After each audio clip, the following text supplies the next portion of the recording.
بسم الله الرحمن الرحيم. اللهم صل على محمد النبي الأمي وآله وبارك وسلم.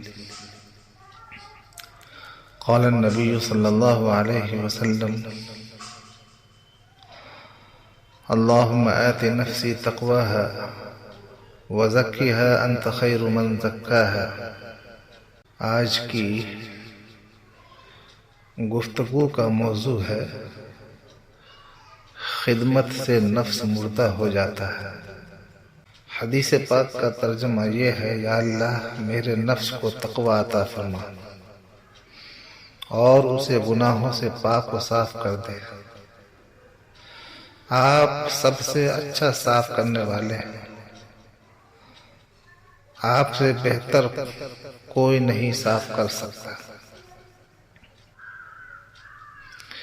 حضرت شیخ شرف الدین یحییٰ منیری رحمۃ اللہ علیہ کے ہاں نفس کو پاک اور گناہوں سے نکالنے کے لیے دو طریقے بیان کیے گئے ہیں۔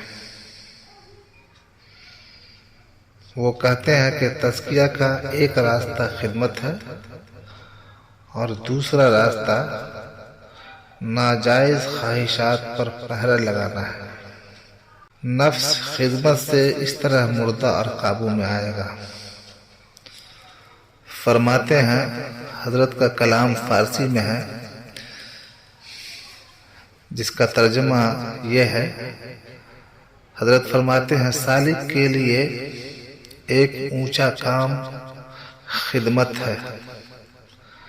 خدمت میں وہ فوائد اور خاصیتیں ہیں جو کسی دوسری عبادت و طاعت میں نہیں۔ ایک یہ کہ نفس مردہ ہوتا ہے اور بڑائی و سرداری اور کبر و نخوت نکال دیتی ہے اور تواضع و عجز پیدا ہوتا ہے۔ خدمت آدمی کو مہذب اور مؤدب بنا دیتی ہے، اخلاق کو خوبصورت کر دیتی ہے اور سنت و طریقت کے علوم سکھاتی ہے۔ خدمت نفس کی ظلمت اور گرانی کو دور کرتی ہے۔ انسان کو خدمت لطیف اور سبک روح بناتی ہے اور خدمت کی برکت سے آدمی کا ظاہر و باطن روشن ہو جاتا ہے۔ یہ سب فوائد خدمت کے ساتھ مخصوص ہے۔ ایک بزرگ سے کسی نے پوچھا، خدا تک پہنچنے کے کتنے راستے ہیں؟ انہوں نے جواب دیا کہ موجودات اور دنیا میں جتنے ذرات ہیں اتنی ہی خدا تک پہنچنے کی راہیں ہیں، لیکن کوئی راستہ دلوں کو راحت پہنچانے سے زیادہ بہتر اور نزدیک تر نہیں، اور ہم نے اسی راہ سے خدا کو پایا ہے اور اپنے تعلق والوں کو اسی کی وصیت بھی کی ہے۔ بزرگوں نے کہا ہے کہ اس گروہ کے اوراد و طاعت بیان سے باہر ہے۔ وہ جب ان سے فارغ ہوتے ہیں تو پھر کوئی ورد و طاعت ایک دوسرے کی خدمت کرنے سے زیادہ افضل اور مفید نہیں۔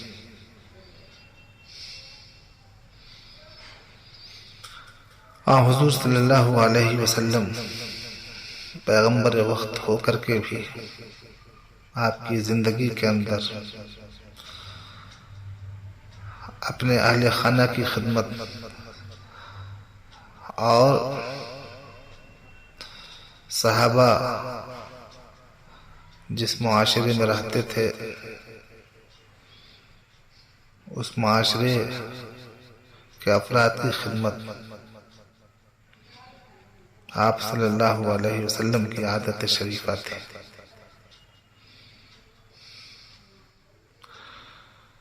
بہرحال اس بات کا اطمینان بہت مشکل ہے کہ نفس دعوی خدائی سے دستبردار اور خواہشات و شہوات کی گرفتاری سے آزاد ہو گیا ہے۔ اس کا دعویٰ کرنا بہت مشکل ہے، اور یہ بھی دعویٰ کرنا مشکل ہے کہ تربیت و اصلاح کے اس مقام پر پہنچ گیا ہے کہ اب اس پر اعتماد کیا جا سکتا ہے۔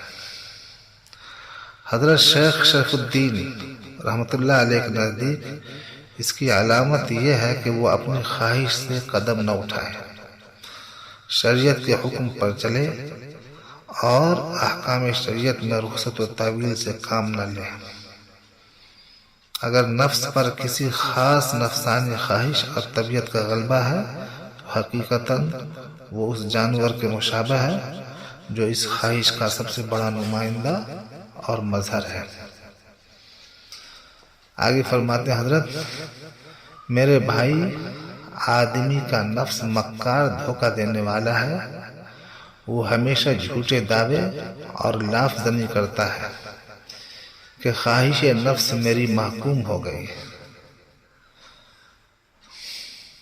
اس سے اس کا ثبوت مانگنا چاہیے، اور اس کا ثبوت صرف یہ ہے کہ وہ اپنے حکم سے ایک قدم نہ اٹھائے،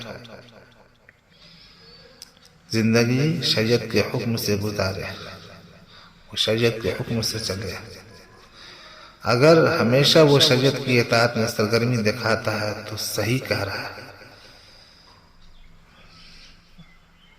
اگر احکام شریعت میں اپنی ہوا اور خواہش کے موافق رخصت و تعویل چاہتا ہے تو وہ بے اقبال ابھی تک اسیر کمند ہوا ہے، خواہشات کا غلام ہے۔ پھر آگے فرماتے ہیں حضرت، اگر غصہ کا غلام ہے تو وہ ایک کتا ہے آدمی کی شکل میں،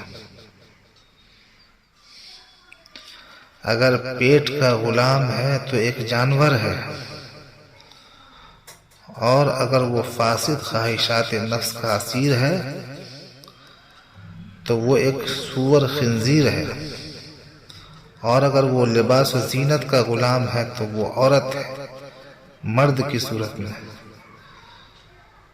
لیکن جو شخص اپنے کو احکام الہی کے مطابق آراستہ کرتا ہے اور نفس کا امتحان لیتا رہتا ہے، اور اس نے اپنی باغ شریعت کے ہاتھ دے دی ہے، جس طرف وہ پھیرتی ہے اسی طرف وہ پھر جاتا ہے، تو اس وقت اس کو کہا جا سکتا ہے کہ اس کی صفات اس کی محکوم اور زیر فرمان ہو گئی ہیں۔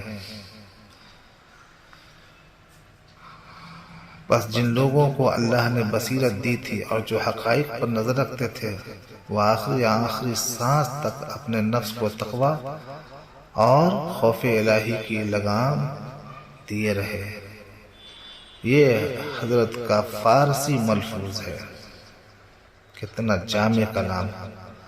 اللہ تبارک و تعالی ان آئینوں میں اپنی تصویر ہمیں دیکھنے کی توفیق عطا فرمائے۔ ہمارے اندر جو عیوب ہیں، ہمارے نفس کے اندر جو عیوب ہیں، اللہ تعالیٰ ان کی اصلاح فرمائے۔ نفس کی سرکشی سے اور اس کی زلات سے، ضلالتوں سے، جہالتوں سے، گمراہیوں سے ہمارے بھی اور آپ کی بھی حفاظت فرمائے۔ آمین یا رب العالمین۔ صلی اللہ وسلم علی سیدنا محمد وعلی آلہ وسلم۔